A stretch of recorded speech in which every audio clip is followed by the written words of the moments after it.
This girl always bathed in the river late at night, unaware of the danger approaching. After bathing, she was about to change and go home, but unexpectedly, her best friend rushed over after hearing the noise, only to find the girl unconscious in the river. Just as she was about to rescue her, she was pulled into the water as well. The girl who initially drowned was the village chief's daughter.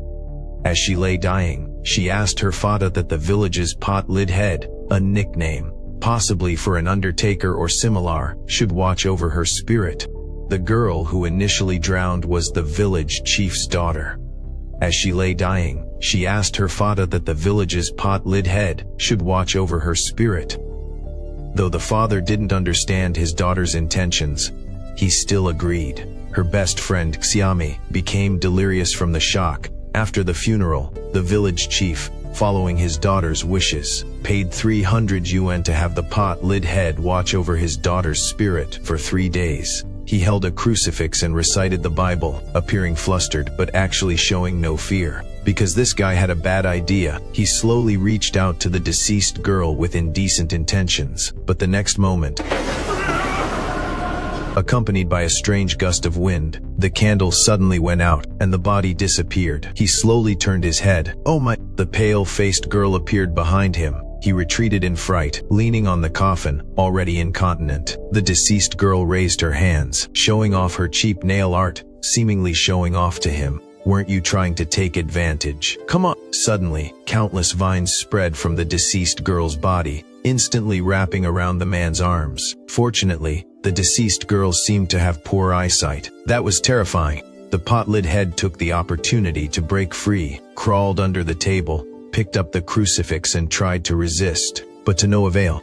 The deceased girl gently waved her hand, scaring the pot-lid head into rushing towards the door, trying to escape. However, the vines had already covered the entire room. Even the alarm clock was entangled, preventing him from calling for help. The door was also tightly bound by the vines. Nowhere to escape, it's all over. As the deceased girl approached, in his panic, he tried to take out the chalk, but it fell to the ground.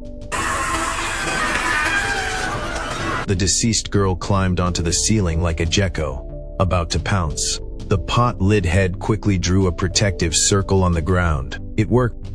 The deceased girl and the vines couldn't enter the circle. With a cockcrow, the deceased girl instantly lost her power and fell to the ground. The vines lifted the girl's body back into the coffin, and everything returned to normal. The crisis was finally over. Soon after, a scientist named Green passed through the village, having heard the rumors of ghosts in the village. But Green was an atheist, scoffing at the idea of ghosts. However, that night, something strange happened. The unlucky man was simply eating a dumpling, but noticed something strange about the filling. 2 unknown creatures were wriggling in the dish. He spat them out and saw, oh my, they were living insects.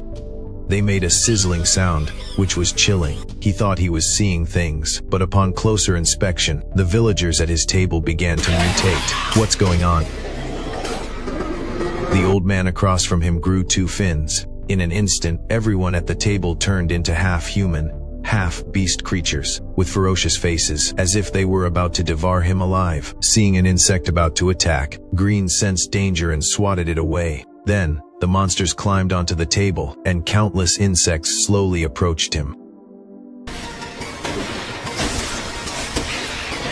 Green quickly hid under the table, took out his sword, pierced 2 insects, and threw them into the fire, making skewers. This enraged the ram-horned monster, who swore to devour him. Oh no, is it all over? Remembering the pot-lid head's words, he quickly took out the chalk and drew a circle around himself. The monster landed, and the circle was just completed. It worked. The monsters and insects couldn't get close, only lingering outside the circle. However, one is always outdone. The deceased girl returned as a ghost. Although these monsters seemed to be blind, the ghost's power seemed to have increased. She used gas to ignite the surroundings, creating a ring of green flames. You draw circles, I set fire. Let's see how you escape. The deceased girl hung upside down on the wall, using her hand to lift her exaggerated eyelids, revealing 2 huge eyes. instantly creating a terrifying atmosphere. The atmosphere is set unexpectedly. The deceased girl only whispered in Green's ear, telling him that she was murdered. The next day, when he woke up, everything returned to normal. Green concluded that this village must be hiding an untold secret. According to the priest, the strange occurrences in the village were the work of the devil. The village chief also told Green about his daughter being harmed by a devil. After that incident, his daughter's best friend, Same, was considered an ominous presence by the villagers. To expel the bad luck, the villagers tied Same to a cross, placed her on a leaky boat, and let her drift away. Green naturally didn't believe in ghosts and gods, so he decided to secretly help the village chief investigate the matter. However, that night, strange things happened again. The monster appeared again. To find out about the monster appearing in the village, Green decided to go to the sealed church to look for clues. He broke in and found it dilapidated. The village chief's daughter's body was still intact in the coffin, but it was covered in cobwebs. He was facing away from the door, seemingly waiting for something. Suddenly, the torch in his hand was blown out, and a mysterious person sneaked in. Actually, Green was prepared. He had guessed that someone was behind it. He decisively fired his gun, hitting the floor, and ordered the person to surrender. He thought he was the mastermind, but on closer inspection, it was Pot Lidhead. Wasn't this kid almost killed by Corp's sister? How dare he come back? During their conversation, the truth gradually surfaced. It turned out that Pot Lidhead and Corp's sister were deeply in love. That day, after Corp's sister had bathed, she was going to meet Pot Lidhead, but unexpectedly, a horned monster suddenly attacked her. When he woke up, he found Corp's sister had been violated and was covered in blood. Only a piece of antler skin resembling a monster was left at the scene. He concluded that the monster must have been a human in disguise. So Pot Lidhead put on the antler skin, disguised himself as a monster,